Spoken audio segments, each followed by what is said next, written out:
నమస్తే, నేను Vamshi. Welcome to I News. దక్షిణ భారత సినీ రంగంలో అత్యంత ప్రతిష్టాత్మకమైన 70వ ఫిల్మ్ఫేర్ అవార్డ్స్ సౌత్ వేడుకకు సమయం ఆసన్నమైంది. 2024 సంవత్సరానికి గాను ఉత్తమ ప్రతిభ కనబరిచిన చిత్రాలు, నటీనటుల నామినేషన్ల జాబితాను తాజాగా విడుదల చేశారు. ఈసారి టాలీవుడ్ నుంచి స్టార్ హీరోల మధ్య పోటీ రసవత్తరంగా మారింది. గతేడాది విడుదలైన బ్లాక్ బస్టర్ చిత్రాలు ఈ నామినేషన్ల రేసులో దూసుకుపోతున్నాయి. ఆ వివరాలేంటో ఈ ప్రత్యేక కథనంలో చూద్దాం.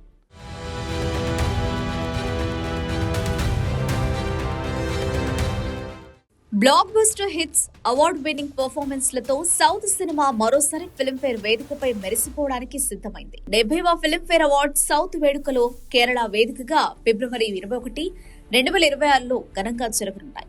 ఈ నేపథ్యంలో తెలుగు, తమిళ, మలయాళ, కన్నడ భాషల్లోని నామినేషన్ల జాబితా సినీ వర్గాల్లో ఆసక్తిని రేపుతోంది. తెలుగులో ఉత్తమ నటుడి విభాగంలో స్టార్ హీరోల మధ్య గట్టి పోటీ కనిపిస్తోంది. ముఖ్యంగా పుష్ప 2తో సంచలనం సృష్టించిన అల్లు అర్జున్, దేవరాతో మాస్ రచ్చ చేసిన జూనియర్ ఎన్టీఆర్, లక్కీ భాస్కర్ తో మెప్పించిన దుల్కర్ సల్మాన్, సరిపోదా శనివారంలో అద్భుతంగా నటించిన నాని ఈ రేసులో ప్రధానంగా నిలిచారు. అలాగే ఉత్తమ చిత్రాల కేటగిరీలో Devara part 1, Hanuman, Tillu square, lucky Bhaskar వంటి సినిమాలు నామినేట్ అయ్యాయి. ఉత్తమ నటి విభాగంలో అనుపమ పరమేశ్వరన్ వంటి తారలు తమ అదృష్టాన్ని పరీక్షించుకోబోతున్నారు. కేవలం నటీనటులే కాకుండా సాంకేతిక నిపుణుల విభాగంలో కూడా ఈసారి పోటీ తీవ్రంగా ఉంది. గతేడాది తెలుగు సినిమా బాక్సాఫీస్ వద్ద క్రియేట్ చేసిన రికార్డులే కాకుండా కంటెంట్ పరంగా కూడా అంతర్జాతీయ స్థాయిలో మెప్పించడంతో ఈ అవార్డుల కోసం అభిమానులు 1000 కళ్లతో ఎదురు చూస్తున్నారు.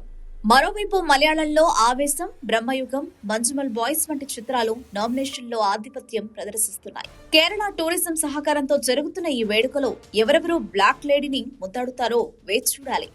స్టార్ పవర్ వర్సెస్ పర్ఫార్మెన్సెస్ అన్నట్లుగా సాగుతున్న ఈ పోటీలో విజేతలెవరో తెలియాలంటే ఫిబ్రవరి 21 వరకు ఆగాల్సిందే. సినీ తారల మెరుపులు, అద్భుతమైన ప్రదర్శనలతో ఈ అవార్డుల సాయంత్రం సినీ ప్రియులకు కనువిందు చేయనుంది.